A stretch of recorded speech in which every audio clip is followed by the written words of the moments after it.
Welcome to the stream, everybody. This is the advice stream. I am your host, Jeremy International. I am joined as per the trend these days with my co-host, my friend, sidekick, whatever we want to call him. Oldman's joining us today. Hey, Oldman. I prefer sidekick. Okay, you can be whatever you want to be. This is America, buddy. This is America. You can do whatever you want to do. We don't really think that's true. This Welcome is to the stream. This is the advice stream. Oh my gosh, I forgot to mute myself as I always do. So this is the advice stream. We're live on Twitch and Facebook and YouTube as well as JeremyInternational.com. And this is the show where we hang out and we talk. And if you have questions, if you want to seek advice, you can head on over to JeremyInternational.com and use the contact form there to send us a message. We'll read it out loud anonymously here on the internet, and then we'll discuss as a community what we think about your conundrum, about your pickles and your vexations. I'll go ahead and say, is that a word? Vexations? Today, we're going to continue the trend we've been doing for October, where we have a guest who's going to talk to us about a specific scary movie that they're passionate about, and that me and Oldman have done our best to watch. I just finished, give or take a minute or two, this one a second ago, and I think Oldman, you were saying before you've done like halvesies. It was about halvesies, yeah. Well, we got a lot to talk about with this movie. I guess before we get too far into the show, I just want to say something briefly. We're not going to get into the news and the terribleness of the world. Just want to acknowledge that the world sometimes is terrible. The world's always been that way, and unfortunately, it may always be that way. But I just want to remind everybody, when you're feeling hopeless, remember that there actually is always hope, right up into the point where there's not. And I don't think humanity has ever gotten to the point where there's not as a species. And as Mr. Rogers' mom used to say, when you see something scary, when you see something upsetting happening in the world, look for the helpers, look for the people that are doing their best to not hurt people, but to help people. There's more of them than you think. It happens more often. People putting themselves at risk, not to hurt other people, but to save other people. We don't see a lot of that on the news because human instinct is we focus on negative things. That's how we try to keep ourselves safe. So just remember that. Look for the helpers. There's always hope. History is weird and unexpected things happen all the time. With that being said, let's move on to welcoming our guest, our special guest for the day. They've been on the show before. We're bringing them in now. Hey, Ease, how's it going? Oh my gosh, Ease, I didn't unmute you. That's my bad. Okay, you're unmuted now. Go make noise. Vexations. Vexations. That's a real word, right? I think that's from Shakespeare. Yep. You know me. My expertise being words, that is a word. Technically, Jeremy, do you even know English? I'm not sure. I know English as much as anyone knows a language, without like having a PhD, I guess. Fair. I mean, what is even a language?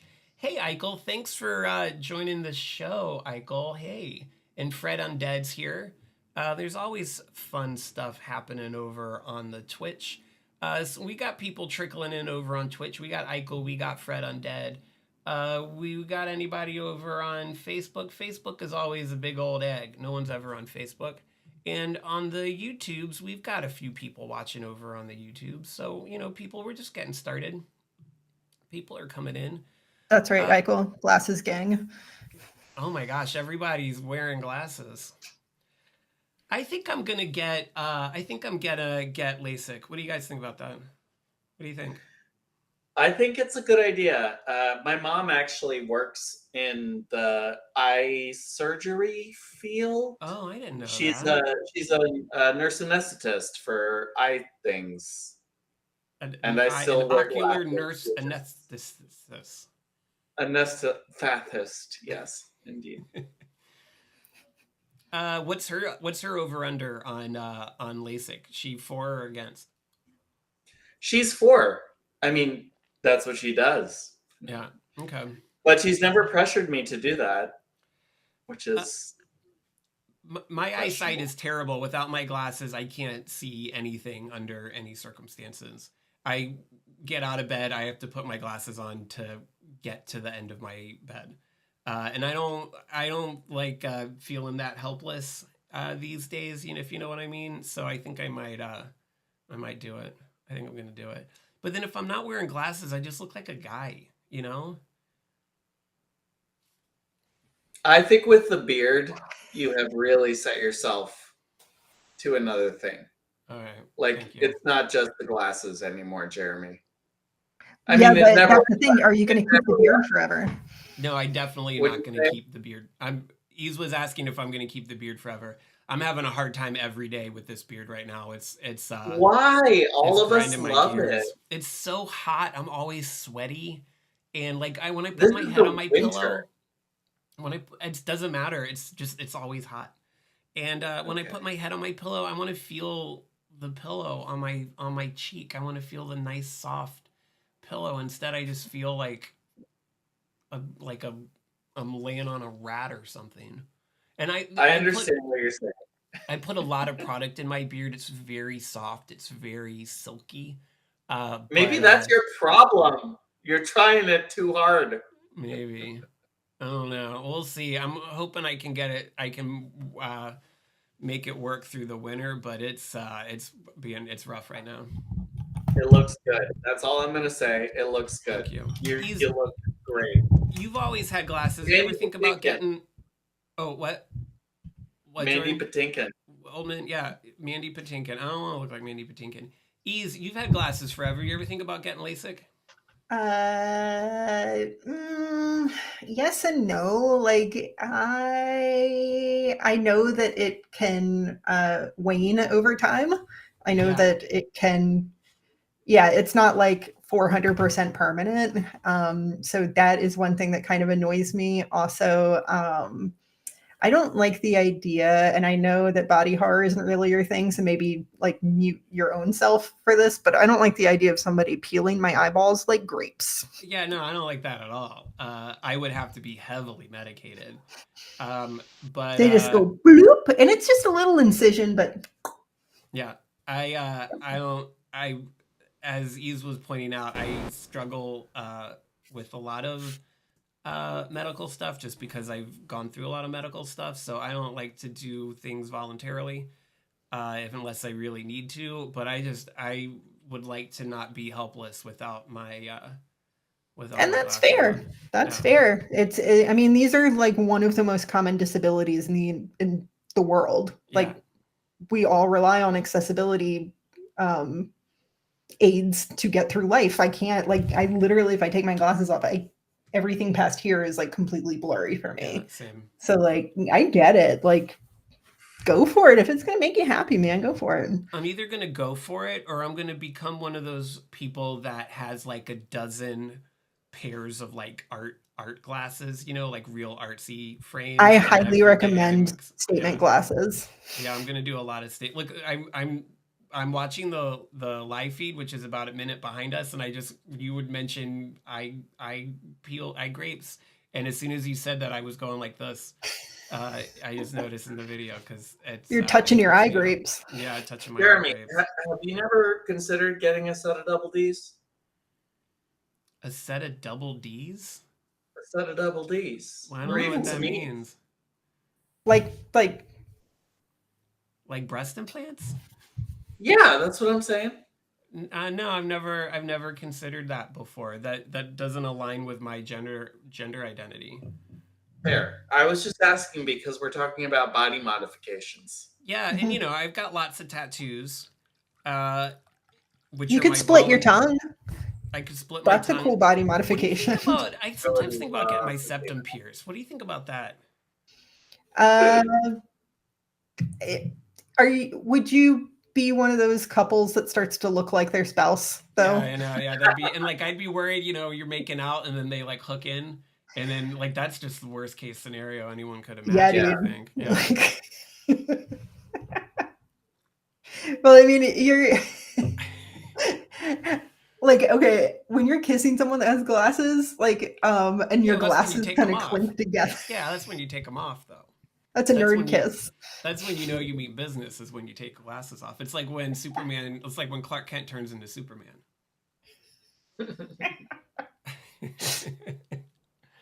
What were we talking about? LASIK. Yeah, That's right. I kind of brought Anyways. it off track. I'm sorry. But I, you know what, honestly, like it, you mentioned you would just be some guy without your glasses. I know, So I you gotta know, do something to make me not just some guy, because that's my worst nightmare. yeah. I know, no one wants to be some guy. Okay, so Yves, why are you here today? We're talking about movies. What movie did you bring up last time you were on the show that we watched? And I literally just finished moments ago. I brought up a lot of movies, but one of them that I brought up was That's true. Nosferatu the Vampyre, the Werner Herzog take on Nosferatu. So Yeah, if anyone at home is following along, if you watch this film over the last, it's been 2 weeks since we had a show. If you watch the film, we'd love to get your take on it as well. By the way, just catching up on the chat here, Fred and Dad says that I should not get my septum pierced because she does, and I'm not making out with anyone but her these days, and the idea of them locking in together would be awkward to say, and then we'd have to like call our kid in to like help us or whatever. Man, that's just a bad scene. No one wants to do that. So it's we're not. traumatizing. You did not object to the idea of double D's, though. Thanks, Oldman.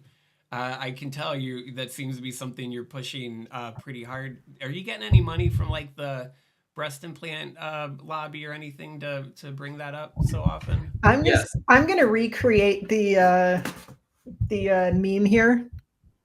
Wood. No, the meme now is what is it? It's does anybody have an objection to this or something along those lines? I don't. I certainly don't. I do. Thank you. I have a narrow frame. Double D's would look bad on my frame. I don't think I could support the weight. Okay. I'm just imagining. This show got weird right from, well, not weird, but unexpected turn right from the beginning. Thanks to Oldman. Thanks, Oldman. We're all okay here. We're all okay. So we're all good. 1979. This movie is as old as I am. Werner Herzog, Nosferatu the Vampyre. I hadn't seen it before. I'm going to say I overall enjoyed it because I like 1970s horror movies, and this certainly has the vibe of one of those. And I generally like all things Dracula. Dracula is cool, and I enjoy Dracula. I guess I wasn't expecting it to be Dracula. Like the silent film Nosferatu is only kind of Dracula, right? I haven't seen it in a long time. Are you gonna weigh in on that? Have you seen the original Nosferatu, like from the 30s? Is it just Dracula? This is just Dracula. I haven't seen it. I'll be honest. I've seen now Nosferatu the Vampyre twice, and I have not seen the original ever. So I have seen no frame of reference. I love the original, actually.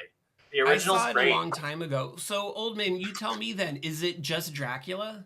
Or is it different? Yeah, it's just Dracula. Okay, why isn't it called Dracula? Instead, why is it called, who's Nosferatu in this context? What about Dracula? I have no idea. But it definitely, the original Nosferatu is just Dracula. This one, I was kind of surprised, as you were, that it was just Dracula. It was just in a different... Nosferatu is Dracula's middle name. It's supposed to be right. His name's Lucius. It's Nosferatu presented as an Dracula. archaic Romanian word synonymous with vampire. Interesting. I see. So the Nosferatu the Vampyre is really like saying ATM machine. Is like what? Is like saying ATM machine. Oh yes, or like with au jus sauce. Yes. My absolute yeah, I find myself saying ATM machine sometimes, I guess, but okay, so interesting. Here's my other take on this. It's like I was saying before, I like all things Dracula's cool. I like Dracula a lot. Read the book a few times, although it's been a while, and I don't remember how the book takes it, but Dracula's supposed to be like hot. He's supposed to be like sexy, right? No. Oh. What you see in the Gary Oldman version of Dracula is what he is described as in the book. That's all chalked up to Gary Oldman. Yeah, I mean, like the white skin and stuff, like how he is presented in the book, like that is what he's described as in the book. Where he's got the butt hair. Yes, he is actually described as having hair like that in the book. Hair like a butt. Can I say a very small interlude on Frankenstein? Most of the Frankenstein adaptations are very different from the book. Yeah, I've never read it. Frankenstein is supposed to have yellow skin, not green skin. Yeah, and he's supposed to be like smart and like he reads and he talks and the monster is everything that a person is. Interesting. Well, he's given like a lot of humanity in the original Frankenstein movie. He is, but he still doesn't like have a conversation. He's not like the book kind of implies that he's like a Machiavellian genius. Like he does all of this stuff to manipulate the doctor. First off, we should have a long conversation about Frankenstein. While I enjoy Dracula, Frankenstein is a whole other story for me. I could talk about Frankenstein all day long. My go-to anytime in school I had to write like a research paper or a literary paper or something, I'd always write it on Frankenstein. But so that's interesting, I guess, because I don't remember enough about the book Dracula that he's not. Because to me, like the interesting thing about Dracula is it's Victorian England. Everyone's super repressed and buttoned up and everything, and then this foreigner from Eastern Europe comes in, and he doesn't care about all of their uptightness, especially about sexuality. And the big threat to him is that he's going to upend this strict, regimented, sexless society. That's what I always thought was cool about Dracula. But I guess what you're saying is the book isn't about that. Certainly this version of Dracula isn't about that. And that's kind of a bummer, because that's what I think is cool about Dracula is he's a European guy that's DTF, and he goes to Victorian England where that's the scariest thing anyone could be. I feel like I read Dracula a couple of years ago, right after I read Frankenstein. And I have to say, not trying to put any cool water on this conversation, but I liked Frankenstein better. Yeah, me too. But as far as the plot of Dracula goes, I feel like, yes, it's true that there was some understated sexual themes to it, but he's a monster. Yes. In Dracula, for sure. He's just a monster. Yeah, he's just like evil incarnate. Yeah. Right. But that's how he would appear. That's how anyone that, that evil as described to a person is an invented term to use to describe someone that's different and other and doesn't care about your societal rules. And I guess that's the less authentic version of the story, but it's the version of the story that that I prefer. Bram Stoker's Dracula from the 90s with Gary Oldman is up there for my favorite versions of Dracula. I think the original movie with Bela Lugosi also holds up super well. If you haven't seen that, you should. There's a ballet version of Dracula that's from the 90s that also really leans in on like the sexy Dracula guy. Obviously, the ballet is very different from the book in a whole bunch of ways. But that's the version of the story that I prefer, even though I guess it is less authentic to the book. Is when Dracula's it distills the themes of the book in a more, distilled way. Yeah, I am going to say my favorite version of Dracula is Abbott and Costello Meet Frankenstein, starring Bela Lugosi. Yeah, I know that. I haven't seen that, but I know it is one of the funniest movies ever. Does Boris Karloff play the monster in that? No, it is Glenn Strange. But Lon Chaney plays the Wolfman and Bela Lugosi's Dracula, and they are just playing like complete straight their characters. And it is just a marvel of slapstick. So gonna put that in there for a horror comedy recommendation. Good to know. Love Abbott and Costello. Love all of the old Universal monster movies. Somehow never saw that before. It's Lon Chaney Jr. that's the Wolfman, right? Or is it Lon Chaney Sr.? I gotta look that up because that's gonna bug me forever. I don't know. The movie poster just says Lon Chaney. Yeah. Cool. Well, let's do a question.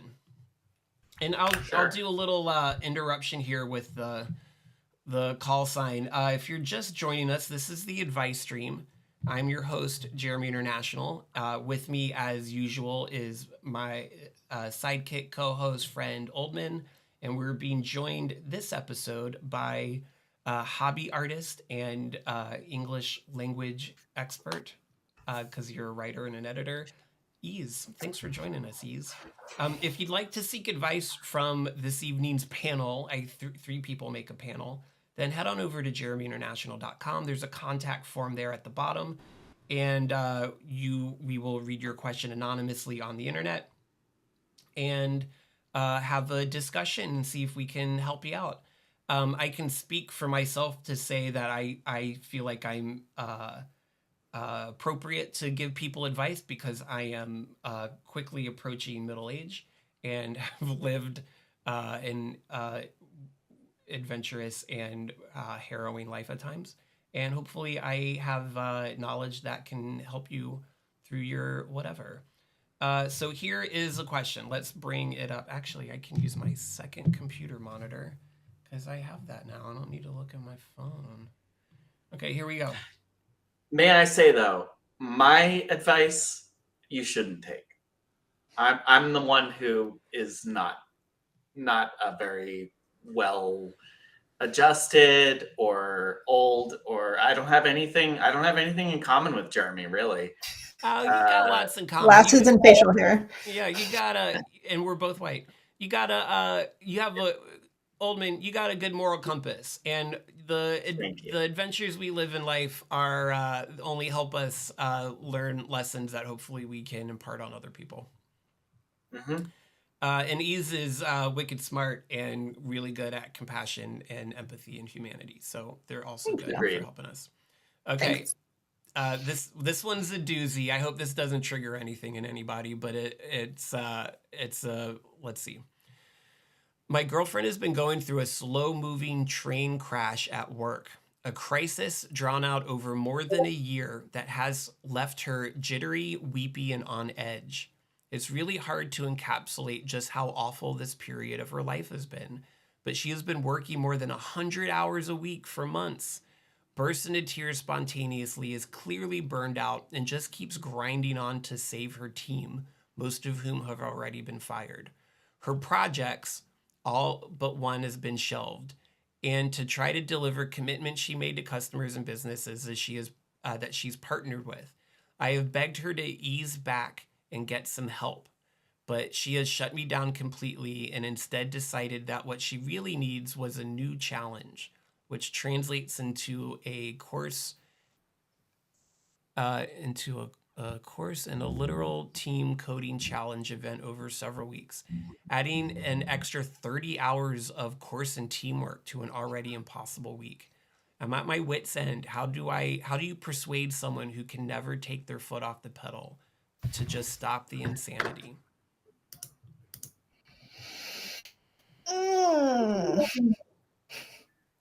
Yeah. Problem coworker. What do you folks say? Anybody got any? I have strong feelings about this.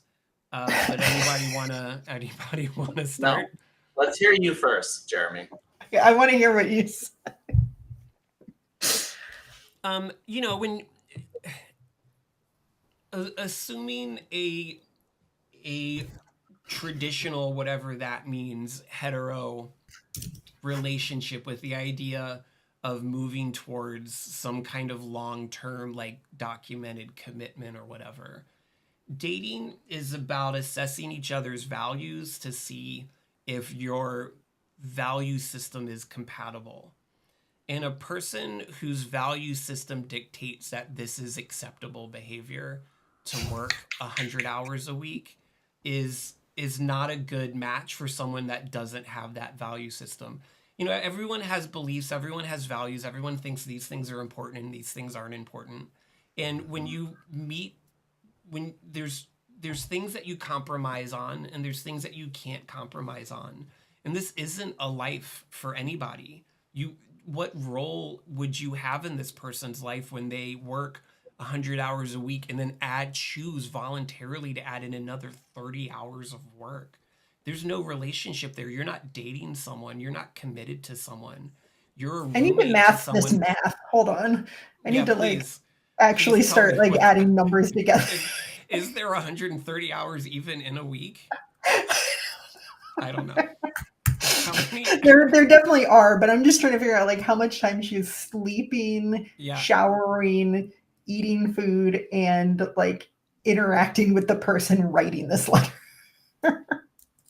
Even if there was a way that you could persuade this person to stop, which is not going to happen, then they still think that this is something that should be done, that this is an acceptable way to live. Yeah. And that's their values, and I don't share those values, but they're entitled to their beliefs as long as they're not hurting anybody else, although they're hurting themselves in this case. I would say they're misled and that they're wasting their young lives because the time that you have as a young person is limited. The time that we all have as any kind of person is limited. And it's true, but you only have one time to be a young person. Yeah. And if you're going to spend it 120 hours a week not being able to enjoy your life, youthfulness, that seems like a waste to me. Yeah. This cut her loose. Did you look it up? How many hours is in a week even? I guess I could figure it out pretty easily. It's 240 hours are in a week after devoting 100 hours a week to the job and 30 hours a week to whatever this great computer challenge is or whatever. I used to did you guys do that in school? The great computer challenge? No. Okay, they got all the local schools together and all the nerdy kids got all together and we'd it was the version of a hackathon for AOL 2.0. That's really cool. I was never great. able. So she has left over 15 hours in the day. However, sleeping, getting ready for work, commuting, bathing, hopefully. Keep in mind also that this person needs time to cry, which they seem to do a lot. I'm assuming they're not crying while they're working. I'm assuming all of the crying burns up a lot of that time as well.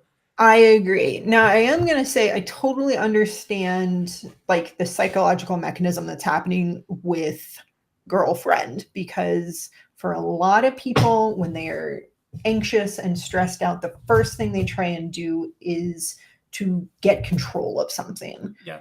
And she has found something that is finite, as a task that she can handle, that she's good at, that she's gifted in that area, and she can, it's open and shut. It's an assignment. It's something, that has a deadline, and it seems like she's drowning at her current job.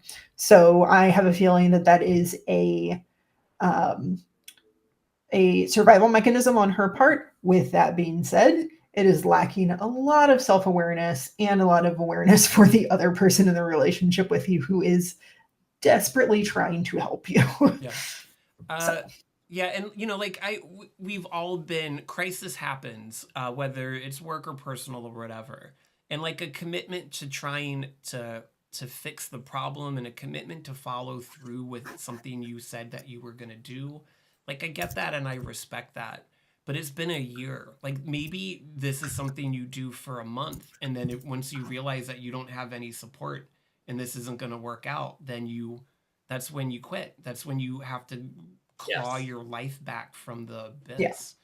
I admire her ability to section off her time, but at the same time, if you need to section off time to cry, there's something that needs to be addressed that isn't just Fred Undead confirmed in the chat that it is possible to cry and work at the same time. It's true. That's true.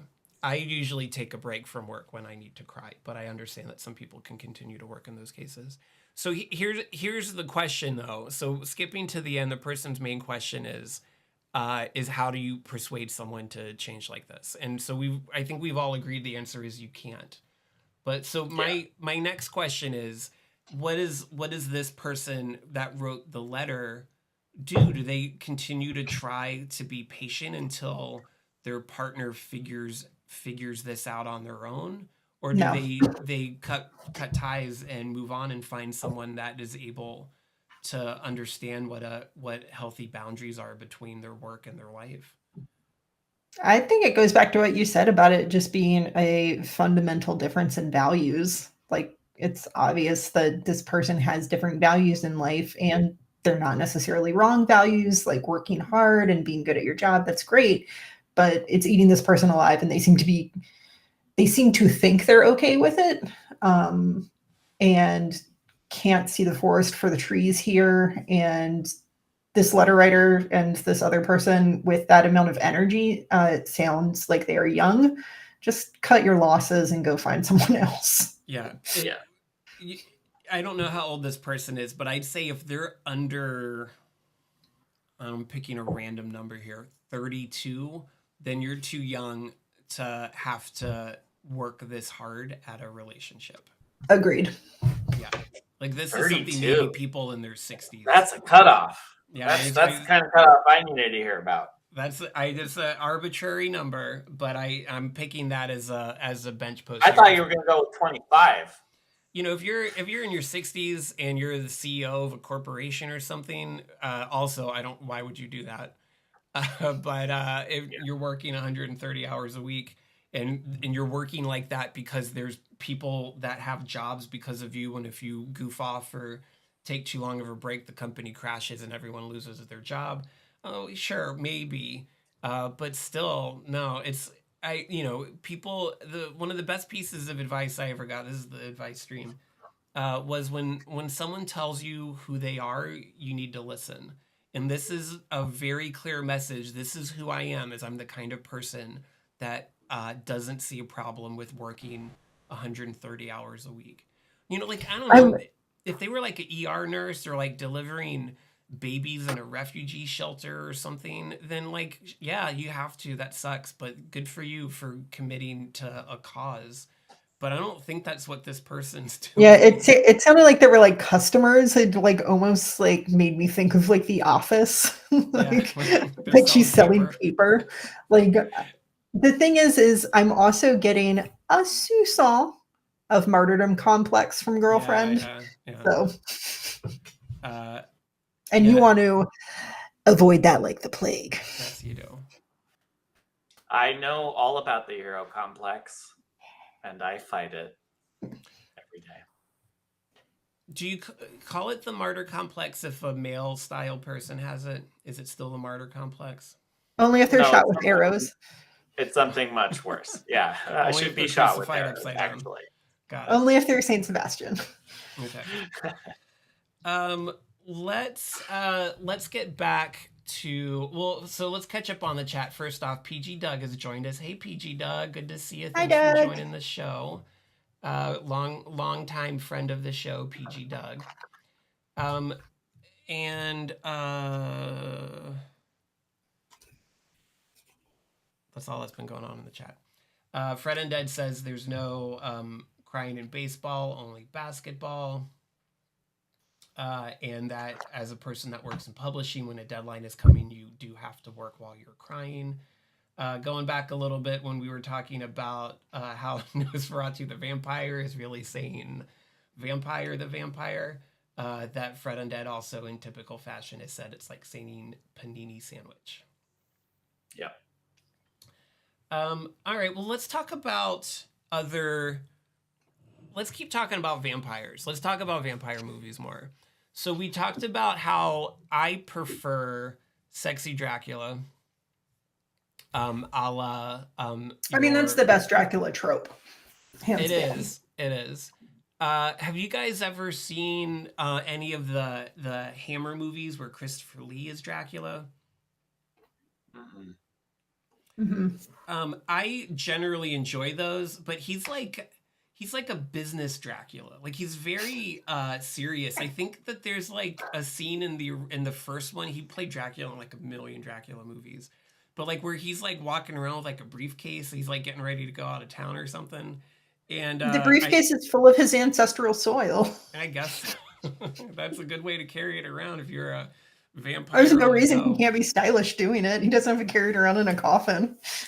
But I do really I haven't seen. I mean, there's like a lot. He played Dracula a lot. I haven't seen all of them, but the ones that I've seen, I've enjoyed just because Christopher Lee is so rad. And but his Dracula is very like a jaunty businessman. He's very like Don a flaneur. Yeah, he's very like a Don Draper style Dracula. He's got a lot of charisma and he's got a lot of work to do. Do you think it's funny like in this movie in Nosferatu when like he's doing stuff? I don't know how what do you mean describe doing it. stuff? Like existing? He's like Nosferatu, but he's like carrying things around and he's like out and about, you know. I don't think that's too strange. He would have to do that. I guess he would. But I always think of Dracula as having like servants or something, and to see him like out and about like doing chores and stuff. Well, in this movie, he had a servant. He had the creepy little boy playing creepy violin songs in the courtyard. Did we ever get any news about? Were we to imply that boy was also a Nosferatu? I'm not sure. I imagine it was a metaphor for something or other. What in Dracula is not a metaphor for something or another? Oh no, I'm talking about the boy. The little playing violin. Boy. I didn't even see the boy. I got I think maybe you only watched a third of the movie. He was in it a lot. That's possible.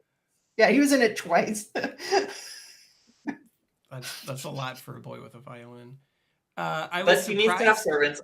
The only thing I wanted to say is that I've read a lot of those Anne Rice books back in the day, and that was all full of sexy Dracula. Oh yeah, all of the Anne Rice books are sexy Dracula. Does Dracula ever actually, like Dracula himself, ever show up in any of the Anne Rice stuff? That's a great question. I don't know. Not in any of the ones I ever read. I read like, what was it, like Interview with the Vampire and like Lestat the Vampire, and I don't think he's in any of those. Dracula shows up in Buffy. Well, of course. Yeah. But Dracula doesn't ever show up in What We Do in the Shadows either, right? I don't think so. Not yet. Ongoing. Great television show. Yeah, that is great. See, the problem is that Dracula is not as good a character as Frankenstein. Just to be the person who's trolling the whole conversation here. Yeah, that's fair. Because everyone loves trolls. Yeah, everyone loves trolls, right? Welcome to the Troll Stream. I'm your host, Jeremy International. What am I supposed to do? I'm the sidekick. That's a good reminder of if anyone is joining us. This is the Advice Stream. I'm your host, Jeremy International. I am joined, as per usual, by Oldmin and our special guest for the week, Ease.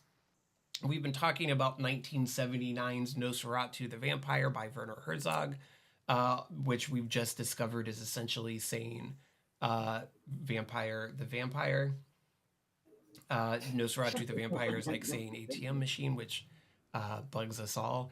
I'm always surprised by, because this movie is in German, I'm always surprised by how much German I know, or how much at least I can understand. This was like, if you were trying to learn German, this is a great movie to watch, because I watched it last night on the on Jeremy's Plex server, and he does not have subtitles on that version, so I watched it in German. You have to add them in separately, but they're there. Nope. Well, they were not subtitles. There. Okay. Nope, no subtitles. But I took German for 5 years, so there's like 5 words in this entire movie, and I understood 90% of them. So it was good. It's a great, but yeah, it's if you know any Yiddish, you know more German than you would ever think. Yeah. They have a lot of words that they share, a lot of similar words. Yeah, it's low on dialogue. I will just say that. Yeah. Not a lot of talking, heavy on atmosphere. I haven't seen a lot of Werner Herzog, but I got a lot of strong like David Lynch vibes, and I don't necessarily mean that in a good way from this movie. Yeah, imagine David Lynch if he was like okay with torturing animals. Yeah, and all those scenes with all the rats, there were a lot of rats on those piles of rats that were. There were lots of dead rats after that movie was made. Like lots of dead rats. And they were clearly like white lab. They weren't like wild ship rats. Right. It was to the point that during the movie last night, Casey, my partner, and I were making jokes that Werner Herzog paid Klaus Kinski with the ability to kill as many rats as he wanted. Did not pay him with money. He just said, all these rats are yours. Enjoy. Is that the guy that played Nosferatu? Yeah, who is a monster of a human being. I thought his acting was interesting. I think he was playing Dracula like Dracula was like an insolent toddler. He like whimpered a lot and like aggressively like pouty frowns a lot. And I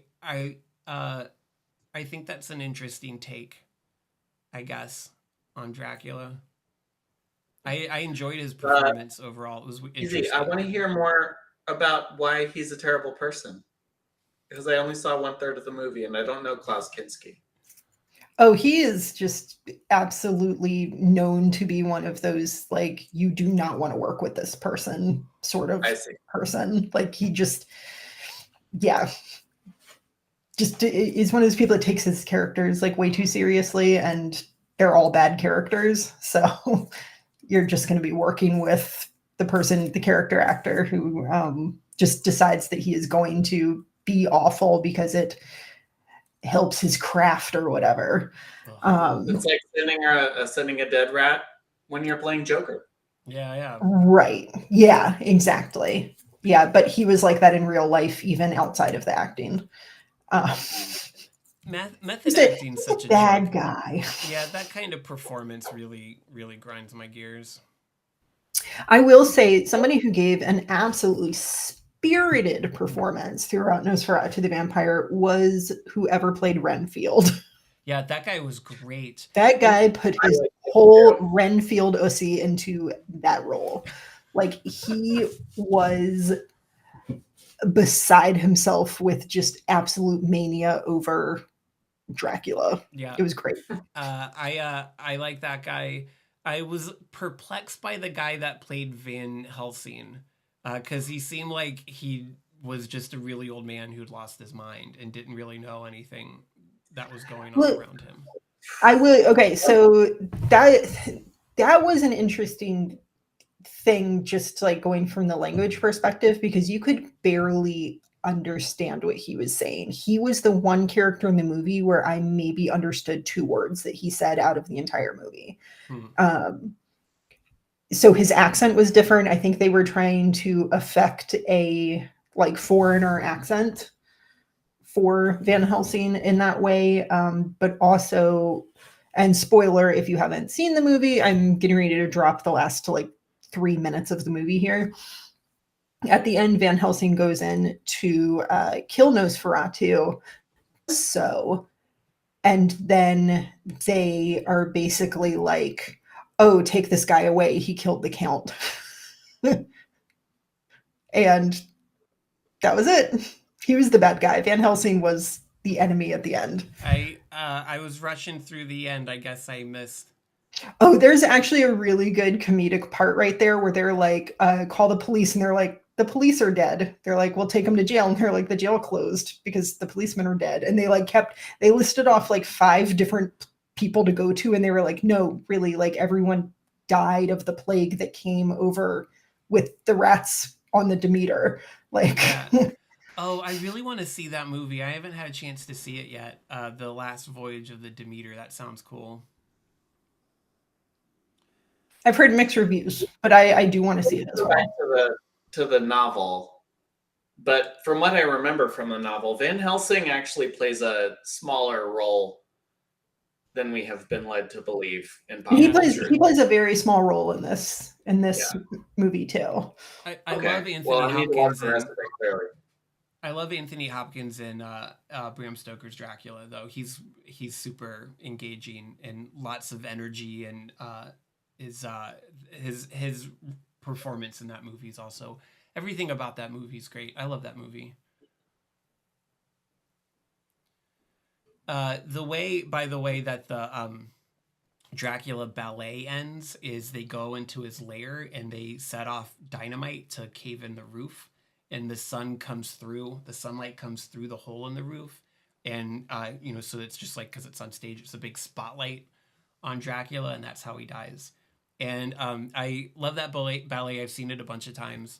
And years ago, I was dating this girl and got us tickets. They were very expensive to go see amazing production of the Dracula ballet, and she almost immediately falls asleep and and I'm like keeping an eye on her, and she's sleeping almost. I mean, it's a ballet, it's long, it's not a short performance, and I know how the end is going to happen, and it's getting closer and closer. There's like a big explosion on stage when they blow a hole in the roof, and I thought about kind of like gently waking her up to let her know the explosion was coming, and then I didn't, and she startled and like almost stood up in the middle of everyone when the explosion happened. It was funny. Anyways, there's a lesson there about spending lots of money on people that you don't know that well. Also, note, don't take Fred to the theater. I can tell you though, Fred would not fall asleep. This ballet's got too much going on. It's too pretty. There's too many cool costumes in it. If it's a good production, there's also like this little like group of demons that always like kind of come in before Dracula appears, and at least every production I've seen has been very well funded, and the demons always look really cool and they dance in kind of silly, goofy ways. So I wouldn't be concerned. Fred Undead, at least for the costumes, would be riveted for the entire performance, because I know Fred Undead in them costumes. Let's do another question. Let's see. Okay, this is a little bit of a longer one, but I also think it's interesting. Here we go. My older brother lost his wife suddenly when he was 28. She was literally the girl next door, and they'd been together since they were 14. It was devastating, and I don't think he has ever really gotten over her loss. What's a weird thing to say, getting over a loss? Despite grief counseling and time. He briefly tried dating about 5 years after she'd passed, but said it felt empty and hollow, and he didn't enjoy it. Fast forward 14 years, and he is a successful businessman with a lot of hobbies. His life is pretty full, but he gets lonely sometimes and wants human connection, but not a commitment. With the popularity of hookup apps, he is able to have his sexual needs met. That's also weird that you know about your brother's sexual needs. And when he wants to go out to dinner or have companionship on a date, he hires an escort. He has 2 escorts he has been seeing for about 3 years. He told me he does not have sex with them, but that he likes to go out on dates with them because there is none of the awkward first date conversations and getting to know, and there's none of the awkward first date conversations and getting to know you, period. One is a career escort and the other is paying for law school. I have met them both and they seem like nice women and the arrangement seems to work out for everyone involved. There are only a handful of people who know they are escorts, and he doesn't usually bring them as dates to family functions. Recently, my fiance and I were going out for dinner and ran into my brother and one of the escorts. We ended up joining them for dinner and then the live music they were seeing after. My fiance really hit it off with my brother's date and talked afterwards about meeting up with her and how she was so glad to see my brother with someone. She kept pushing in the days after for us to do another double date, so I broke it to her what their arrangement was. You guys laughing? Yes. She was not only taken aback, but finds this whole thing disgusting, quotes. She called my brother pathetic and immoral and doesn't want him to be the best man at our wedding. We had a big fight when I told her if my brother wasn't invited, there wasn't going to be a wedding. We are now at a stalemate. We are sleeping in separate rooms and haven't spoken for about a week, except to fight about how unreasonable the other person is being. I will absolutely choose my brother in this situation, and am ready to call off the wedding. I do love her, but I don't want to marry someone who calls my brother pathetic and disgusting and has no empathy or understanding for his situation. Then What do I do? don't. That's the answer. Don't. Yeah. Done. Like what he is doing is his life, and it seems like you have no respect for sex workers and just go eat a bag of rocks. That's it. You suck. That's my advice. I will say that he does sound a little bit like a Dracula. Is your older He brother always has Dracula? these 3 very sexy women always around him. And he doesn't know them very well. They keep replacing themselves. It doesn't say what his business is. I wonder if he's buying real estate in London.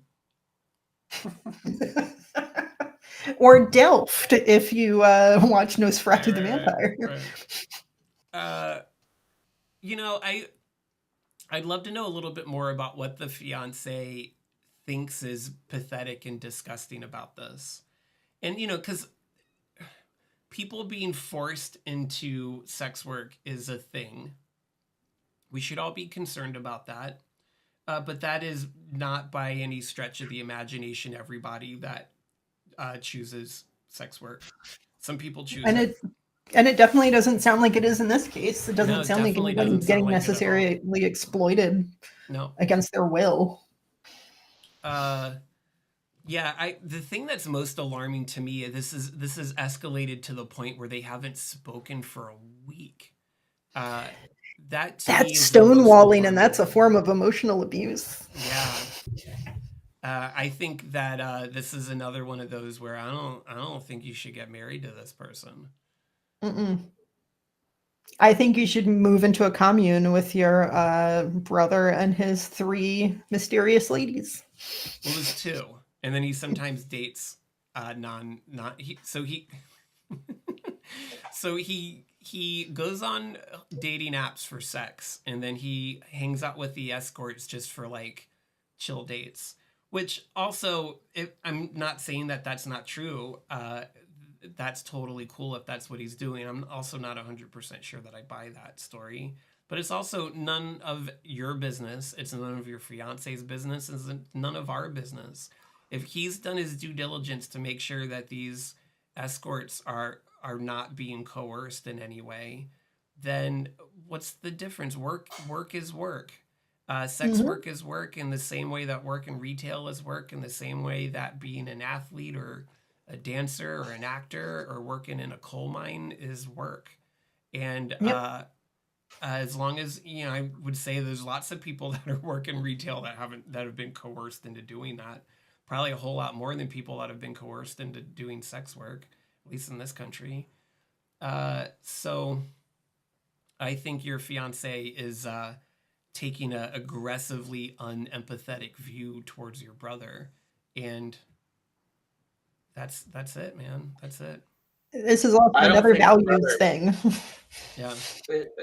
Regardless of what moral stance you take on sex work and whether there is coercion involved that is greater than it might be in the, typical industry, why is she bothering so much to worry about his brother? Yeah. That's the other thing is, I'm a very big fan of if you don't have real evidence that someone is eminently or actively experiencing harm, then the mantra you should have is you are not the cops. You are not the cops. You are not the cops. If someone is about to or actively being harmed, then you got to step up and do something. Anything short of that, it's none of your business. Let people be. And your brother's relationships with people that are consenting to engage in a business arrangement with him is totally, whether he's, taking them to Ruth's Chris or whether they're having sex in a motel, that's nobody's business. It sounds to me like somebody's putting up walls where they don't need to be. Yeah. Because correct. That is regardless of whether this person that she's in love with and wants to marry defends their brother, that's something that you should be able to understand, even if that person's moral compass would say if it was somebody else. Yeah. That's wrong. When people find themselves in these situations where they're like, do I choose my partner or do I choose my family? Like, who's making you choose? That's the person whose side you shouldn't take. No one should ever be putting a person in a situation where they have to choose between people that are supposed to love them and that they're supposed to love. And if someone's making you choose, then that you should be taking the other person's side every time. I'm going to respectfully disagree. I think there are a number of caveats to that. Yes. Having experienced one that involved an assault. I absolutely, I'm rewinding there. Short of going back to my rule in general about other people's business, is someone being harmed? Is there psychological or physical harm that's being caused to someone else? If there is not, then you are not the cops, and whoever's making you choose is the person that you should side against. That's right. Free that cop in your mind. Free your fiance from this relationship and a cab. That is my take. All cops are bears. You heard it here first. What'd you say? I said all cops are bears. We took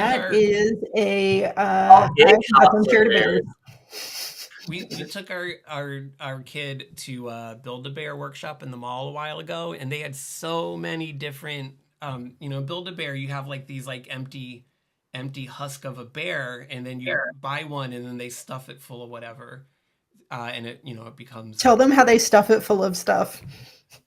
They have like a big gauge like needle, and they just like ram it right in the backside of the bear. Yeah, it's pretty graphic.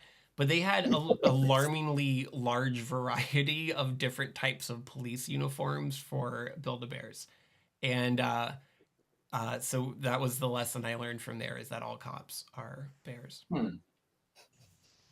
I'll have to get myself a bear built. If you happen to be in the mall, you should go into Build-A-Bear and see how much police officer paraphernalia they have for those bears. It's alarming.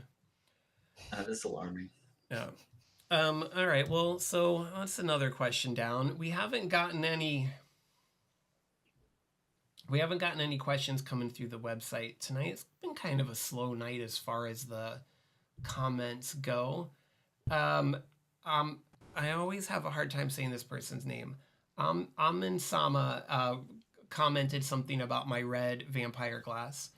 This is a wine glass from the Madonna Inn in San Luis Obispo in California, and you can buy them online. And that's where me and Fred Undead had our honeymoon many years ago, and we have a whole set of them.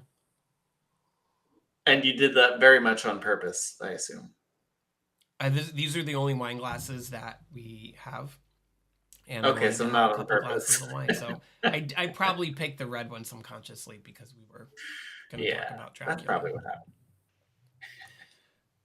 What's another vampire in popular media? So we've talked about all the different Draculas. Blade. Who? Blade. Yeah, Blade. Ease didn't even have to think about that. We went right to Blade. You know, I've never seen those movies. I've never seen them either. Yeah. I think in the third one that Wesley Snipes was didn't feel like he was getting enough money or something, so refused to open his eyes, and he shot a whole scene with his eyes closed, and then they CGI'd eyeballs in over his eyelids. What? I'm pretty sure that's true. I just want everyone to know from the chat that Animal Crossing bears are half price right now. Oh my god. Well, maybe just unrelated to anything. Somebody decided to tell us. PG. Okay, I have a follow-up question. Are they the bears from Animal Crossing, or are they the stuffed animals from Animal Crossing? They got a lot more than just bears. Build-A-Bear Workshop is, it's like the Cheesecake Factory. They got more than cheesecake. Right. Okay. I just wanted to make sure because none of my favorite characters from Animal Crossing are bears. You can get anything you want at the Bear Workshop. Well, not everything. Here, I'm bringing it up now, and let's see what they got. A lot of Pokemon bears. Oh, they have KK Slider. He's a dog. I'm a big KK Slider fan. Have you ever seen the musician who works for Nintendo who composes all the KK Slider songs because he looks exactly like KK Slider? Like it's very obvious that they modeled KK Slider after this guy. We've got the KK. This is how hard Animal Crossing hit us in the pandemic. We got the KK Slider album on vinyl, and we listened to it. Well, not a lot, but regularly. What's your favorite KK Slider song? I don't know if I can remember. I don't know if I've got the head. The correct answer is Bubblegum KK. The only song that matters. Yeah, they got Isabel, who's a dog, and they got Tom Nook, who's a panda. I mean, a raccoon. That's it. And then KK, who's a dog. So they have a little. You just mentioned a dog, and I just realized Jordy has not been making any noise right now, and I kind of feel like he's probably destroying something. Suspicious. Like he's not down here. Do you need to go check on him? That means he's chewing on something he's not supposed to. I'll wait. I'm sure he's not dead. He's fine. Oh, they got Hello Kitty at Build-A-Bear. Fred mentions KK Disco in the chat, and I agree that is a 100% bop. Yeah. Tumblr recently had a bracket tournament of every single KK song, and it came down to Bubblegum KK and KK Disco, and Bubblegum KK won. But it was very close. If you're watching, I need to listen to Bubblegum KK after this and just verify. You know what I mean? Like it's a bop. It is a bop. I wish we could play it right now, but I don't. The copyright wouldn't go over well.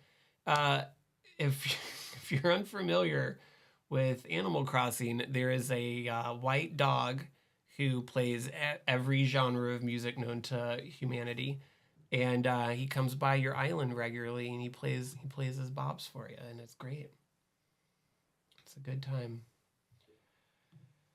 KK. And with the Happy Home Designer expansion pack, you can have a summer music festival featuring KK. It's great. Can you? I think someone in this chat still plays the game. Someone in this chat is still playing Animal Crossing, the newest Animal Crossing. I'm sure. And I'm not going to say who it is, but one of us.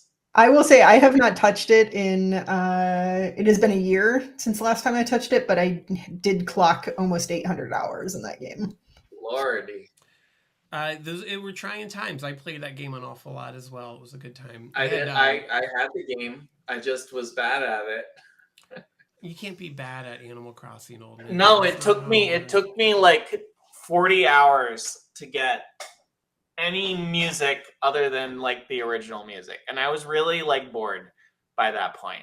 But that's it. I know that like as you go forward, you're supposed to get more songs. Right, you get them by visiting the other neighbors. Yeah, there's no. I didn't have any friends. I didn't have any people. Like neighbors on your island. Nobody to their island. No, I'm talking about like you get it from like the animals on your island. Yeah, they will give you copies with other of it. human beings. Nobody came to my island. Nobody wanted to come to my island because it was so poorly arranged. All right. You have to add the house for them to come to your island. Yeah, I tried. It took a long time. What I'm saying is I'm bad at video games, and that's why I don't have a Twitch channel. The algorithm hated you. Animal Crossing is not a game you can be bad at. There's no good or bad. There just is. What about Stardew Valley? Were you bad at that? Did you play that? No, I love Stardew Valley. I didn't play enough, but you can be bad at Stardew Valley. Yeah. I enjoyed it. I just didn't play enough. That's a good question, though, for the chat is Animal Crossing or Stardew Valley? Obviously, it's fine to like them both, but everyone has to like one more than the other. What's your preference? Mine is Stardew all the time, all the way. I don't know. What do you think he is, Stardew or Animal Crossing? For me, they both they scratch different itches. Like the Stardew Valley for me, like really scratches like my love of spreadsheets and stuff. Yeah. Whereas like Animal Crossing is like very much just a comfort thing for me. Like it's like wearing this 2XL sweater that I'm wearing right now. Like it's just a big, comfy, like makes me feel good sweater. Yeah. So I think a lot, this show started off being a video game stream. We haven't done that in a little while, but I find myself thinking a lot about these experiences, at least that I've had playing video games that have stuck with me for a long time. Like these unique types of experiences that you can't really find in anything else. And those days during the pandemic when everything was so bleak and terrifying, not like now, and everybody that I knew was playing Animal Crossing, that was a special time, and it was a light and a fun, exciting thing to do in a time where there wasn't much of that available. But like Stardew Valley feels like a place. Like I when I think of playing Stardew Valley, like I miss it. Like I want to go back. And I think that's a rare thing for a game to be able to do, is to make it feel like you actually went someplace that has a personality, and you miss it once you've left. Don't you think that part of that was that it was a social phenomenon at the time? Well, and it connected to human beings in a way that you weren't able to? Yeah, like I mean, Animal Crossing did that for sure, but at this point I'm talking about Stardew Valley, and I played that way after everyone I knew had played it already. I think that like a big part of that is like Stardew Valley is a lot less sandboxy. Like with Stardew Valley, you've got your farm to kind of like sandbox in, but the rest of Stardew Valley, everyone has the same experiences. Yeah. And certainly, Animal Crossing does a lot of does a lot of work to make it feel like you're investing in a place. It doesn't feel like a place like Right. Stardew Valley does. I just wish that there was an expansion to both of these games where they had an undead, handsome, rich aristocrat come across the seas to suck the blood of unsuspecting young women. I think there is a vampire goth dog in Animal Crossing. Really? I'm not exaggerating. Let me see if I can find what her name is. Goth dog, Animal Crossing. Yep. You can look up Cherry. Cherry? Mm-hmm. Like the fruit? But is he just a goth? Is he just the cyber goth raving under that bridge, as we've known them to be? Oh yeah, there is also Coco. Coco, I think, is the closest we come to an undead villager. She is a coconut golem bunny. You know, my very first word was Coco. Why? Because my parents had a dog named Coco. Oh, cute. That's the easy word to say. Mm-hmm. And a vampire, apparently. Fred has pointed out that Cherry is not a vampire. She is an Uchi goth. I don't know what an Uchi goth is. I know what a goth is. Yeah, I don't know. Now, what about Coco, who is literally a bunny who is completely hollow, but is somehow up and walking? Yeah, Chad, help us out. And also the mummy dog. There's a dog that's a mummy as well. Yeah, but Fred Undead, yeah, can you explain to us what Uchi's big sister? Big sister. I'm not sure what that means. Oh, she's like bossy. Oh, okay, she's bossy. I got it. I'm assuming that's a Japanese word. It's a personality type. I see. This is why I wasn't good at Animal Crossing. What do we have from the chat or from everybody on the panel? Do we have any suggestions for what horror movie we should do next week? What kind of horror movie are you thinking? A certain genre? Like we should do some version of Frankenstein, I feel like, at this point. We've been talking a lot about Frankenstein. What's the name of it? Guy who's in so many Star Trek things. What's the name of it? There's two names. Jonathan Frakes. No. I'm talking about Nimoy. I'm talking about the guy who's in Patrick Stewart. Enterprise. He's also the alien from the Dominion. Oh, you're talking about Reanimator with Jeffrey Combs. Yes, I am talking about Jeffrey Reanimator. Combs, yeah. I would love to watch Reanimator sometime. It doesn't have to be next week, but that's one that I love. Yeah, that movie is goofy. That's a good point. I'll think about it. Maybe Reanimator. Something goofy. Let's watch something goofy. I was kind of feeling like I wanted to watch something old. Like maybe we should do the Boris Karloff Frankenstein from the 30s. Well, we can make that goofy. We've already made this movie pretty goofy tonight. Yeah, that's true.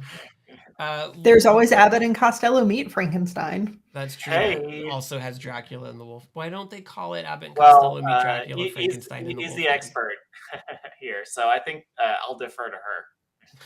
I think with I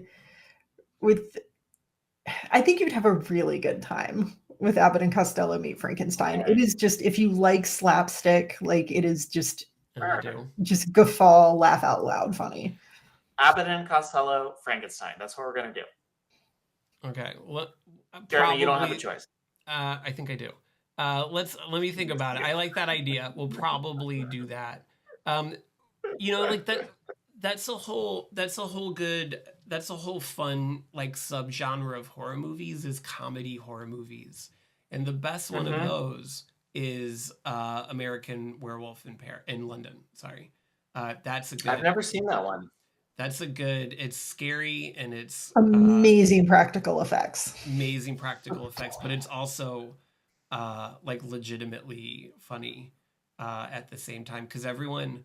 that he kills when he's a werewolf come back to haunt him. And they have all of these really gory, like people with their throats ripped out and like half their face is torn off, keep like showing up when he's like a normal human man during the day to like encourage him to kill himself so that he doesn't kill anybody else when he turns into. Well, we got to be real selective for these next few weeks because this is the Halloween season, and so of course we want to make sure that the movies we pick during October are either scary or scary funny. Yeah, if you'd like a very good scary funny, and I highly recommend that if you decide to watch this movie, you don't do any research on it at all except for where to watch it, is One Cut of the Dead. Oh yeah, that movie's great. One Cut of the Dead? Yes. Yeah. That movie's wonderful. Do not research it. Don't do anything. Yeah. Go into it completely. And I don't feel just writing it down. I don't feel like I would want to do that for the show because talking about it in any way only detracts from the experience for people that haven't seen it. It is just a cold recommendation. Yeah, but you'll have a great time. Yeah, on your own. Or anyone out there in the audience that hasn't seen it, One Cut of the Dead. Unfortunately, I think they're doing a remake of it, which is a terrible idea because it has such a specific and unique concept. And once you get the concept, kind of the air goes out of the balloon at that point. So it's a bummer to even think about remaking a movie like that. But man, that movie's great. Can I ask you guys, this is not 100% related, but have you seen Beau is Afraid? No, that's with Joaquin Phoenix. Joaquin Phoenix, yeah. It's definitely a horror movie once you watch it through the whole thing. But it's also a movie about like mommy issues. And I accidentally watched it with my mom. And I felt really, really, really bad by the end of it. So don't watch it with your mom. Good to know. The last movie my mom saw all the way through was Prince of Egypt. And that came out in like 1996 or something. I don't think she's seen the movie all the way through since then. We went to the movie theater though. There's a penis monster, and I don't know if I can say that on Twitch, but there's a penis monster at the end, and that's something you don't want to see with your mom, even if it's not like a movie about mommy issues. If Twitch doesn't let you say penis, then I don't want to have a show on Twitch. Fair. What were we talking about? One Cut of the Dead is great. As far as I agree, that's up there with horror comedy. Gremlins is, I think, a legitimately scary movie at times. That's also Gremlins. Gremlins. I don't think it's scary, but that's just maybe it's just because I saw it really young. I don't know. I saw it really young. I think that's why I think it's scary is because I saw it when I was really young. Also, if you if you've seen Gremlins and you enjoyed it, you should look up the original plot for that movie, which is very different than the movie we ended up getting, and it's much darker and more violent and horrible than the movie that actually was made. The one that really scared me was Leprechauns in Space, especially the hip-hop scene. I've never seen that movie, but I've heard a lot about it. I guess that's probably counts as a horror comedy. Ooh, or Ernest Scared Stupid. That movie's kind of scary. Ernest Scared Stupid. I would love to do Ernest Scared Stupid. Yeah, that movie's not scary. Movies that we talk about. We should do that. Eve, have you ever seen Ernest Scared Stupid? More times than I can count. We were a Ernest household growing up. You needed to be in that one too. What's your favorite Ernest movie? Is it when he goes to jail? I really liked Ernest Scared Stupid, honestly. Or Ernest Goes to Camp. Ernest Goes to Camp is good. Like, I've got opinions, but I think Ernest Scared Stupid is like definitely like the best out of all of them. But everyone in the chat, do yourself a favor and just Google young Jim Varney. Oh yeah, no, I've seen that picture. He was very handsome. PG Doug You'll in be the chat surprised. says Monster Squad, which I agree with you almost all the way, PG Doug. My problem with that movie is the same problem I have with the original Bill and Ted's, and it really bums me out because both those movies are so nostalgic and also just good and hold up really well. Is in both Monster Squad and in the original Bill and Ted, they say the F word a couple of times, and the derogatory F word. And I really wish that they didn't do that. It makes it hard for me to sit through those movies today. Another good horror comedy, Beetlejuice. Oh yeah, of course. Man, I love Beetlejuice. Yeah, and that's young Jim Varney, by the way. Ernest, Jim Varney that's and Ernest right Beetlejuice? there. He's gonna be in your dreams. It looks the weird thing is you're right, he's handsome, but he also looks exactly as he did when he was older, which brings up all kinds of weird questions and feelings. Emotions and feelings. Urges. Know what I mean? Know what I mean, Earl? I do. Now I do. I kind of wouldn't mind watching Monster Squad again, though, because that is a good one. You ever see? I forgot. Vampire movie. Has anyone seen Fright Night? No. Starring Chris Sarandon as the vampire. Chris Sarandon? Yes. Susan Sarandon's very early husband. Okay. Yeah. So it's really good. Like really, really good. Highly recommend that if you want like a good 80s vampire movie that takes place in the 80s. Like really good fun time. A+. I've been and also Nosferatu, just because I really love bats. They're like my favorite animal. They feature Nosferatu or a vision of Nosferatu as a fruit bat a couple times in the movie, especially like climbing in, I think, not Mina. What is the other one's name? Lucy. In Lucy's curtains, like the bat gets caught in the curtains, and it's like very clearly a fruit bat. Yeah. Well, if you think about it, Dracula's always had a bit of fruit vibes to him. And this is why I thought about it, is because in Fright Night, just a little bit of movie trivia. If you ever do watch the movie, Chris Sarandon is eating fruit throughout the movie. And that was actually part of like his character acting, where he did a lot of research on bats. And he was like, a lot of bats eat fruit. So I just thought it would be part of my DNA that I would be eating fruit all the time. Really funny. Amin Sama, you're asking us to repeat the name, please, of the movie we're talking about with Chris Sarandon in it. That's Fright Night. Actually, I know that I've seen it. It's just been a long time. It's a lot of fun. Really just a fun 80s vampire movie. Or what's the movie called where it's the early Jim Carrey movie where he becomes a vampire?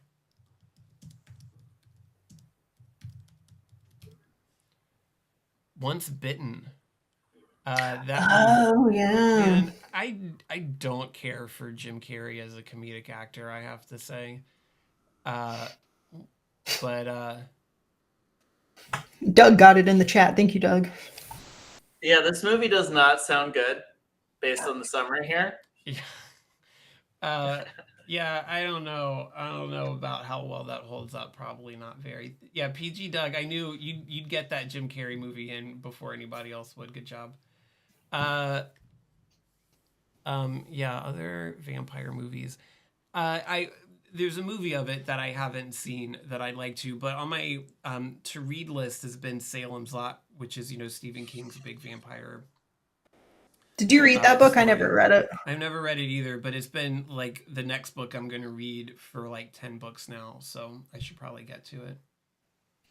Yeah, PG Doug, that's absolutely true. Once Bitten with Jim Carrey was on HBO like every 20 minutes. I think they had to interrupt an airing of Once Bitten to start a new airing of Once Bitten. They played that movie so often.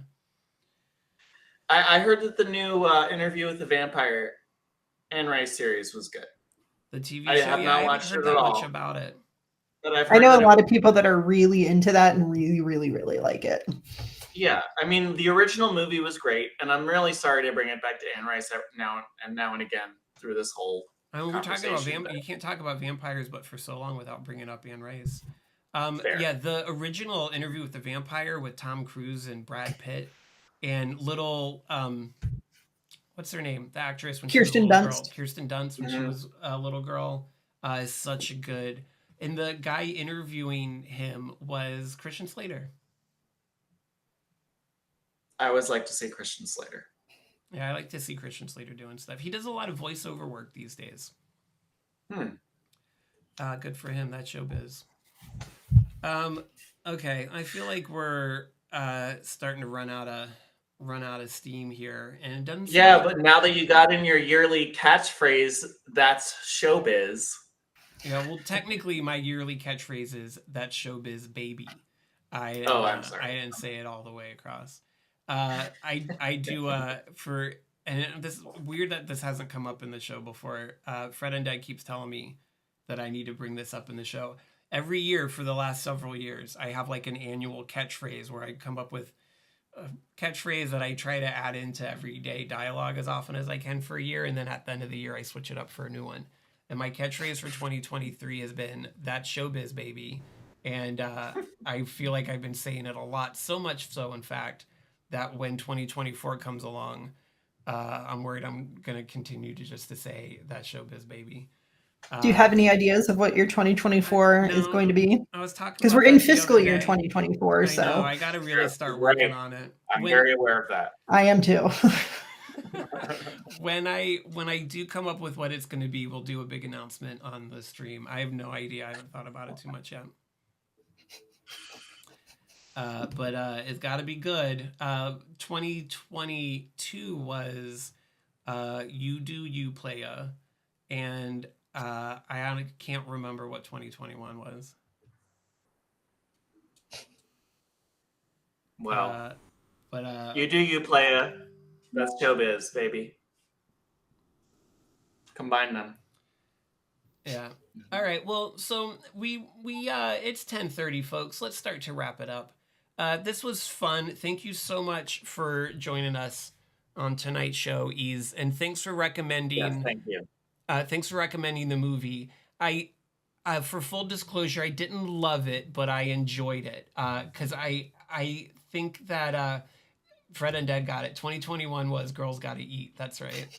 That was really useful. I used that one a lot. Girls Gotta Eat is essentially the same thing as saying "That showbiz, baby." You can use them interchangeably. Man, I said that so much in 2021. Girls Gotta Eat.